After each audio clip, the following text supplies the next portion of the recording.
પાટણથી સમાચાર મળ્યા છે કે હેમચંદ્ર આચાર્ય ઉત્તર ગુજરાત યુનિવર્સિટી ખાતે ભગવાન બિરસા મુંડાની 150મી જન્મ જયંતિ નિમિત્તે જનજાતીય ગૌરવ વર્ષ અંતર્ગત ભવ્ય કાર્યક્રમ યોજાયો। આદિવાસી વિદ્યાર્થી, રમતવીરો અને નોકરી મેળવનાર યુવાનોનું સન્માન કરવામાં આવ્યું અને વિવિધ સહાય ચેકનું વિતરણ પણ થયું હતું। અધિકારીઓ તથા આગેવાનોની હાજરી વચ્ચે નેતાઓએ બિરસા મુંડાના સંઘર્ષ, આદર્શો અને રાષ્ટ્રીય યોગદાનને નવી પેઢી સુધી પહોંચાડવાની અપીલ પણ કરી હતી। આજનો પાટણ જિલ્લામાં એક સરસ કાર્યક્રમ ઉજાણો।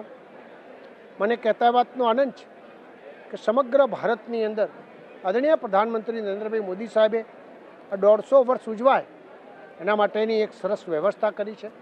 ગુજરાતના મુખ્યમંત્રી આદરણીય ભૂપેન્દ્રભાઈ પટેલ સાહેબે સમગ્ર ગુજરાતની અંદર તમામ જિલ્લાઓમાં તાલુકા કક્ષાએ આ પ્રકારના કાર્યક્રમો થાય અને ભગવાન શ્રી માટેના એમના 25 વર્ષની ઉંમરે પણ આ દેશ માટે, સ્વતંત્રતા માટે જે પ્રકારે વિચારો મૂક્યા અને અંગ્રેજોના સામે લડત ચલાવી અને જેને આ દેશમાં આઝાદી પ્રાપ્ત થઈ એમાં સૌથી મોટું યોગદાન છે એ બાબતના તમામ વિચારો લોકો સુધી પહોંચે અને એમના જે વિચારો છે એ વિચારોથી લોકો પ્રભાવિત થઈને એમના જીવનમાં પણ ઉતારે એ પ્રકારની વ્યવસ્થા સરકારશ્રીએ કરી છે।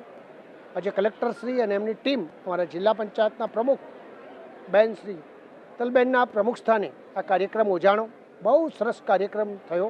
અહીં પ્રતિજ્ઞા પણ કરી છે કે એમના વિચારો સાથે લોકહિતના આવા અનેક પ્રકારના લોકો સુધી ગામડે ગામડે સુધી પહોંચશે અને આજે આ ખરેખર અદ્ભુત કાર્યક્રમમાં આદરણીય પ્રધાનમંત્રી મોદી સાહેબનો અને મુખ્યમંત્રીશ્રીનો ખૂબ દિલથી આભાર માનું છું।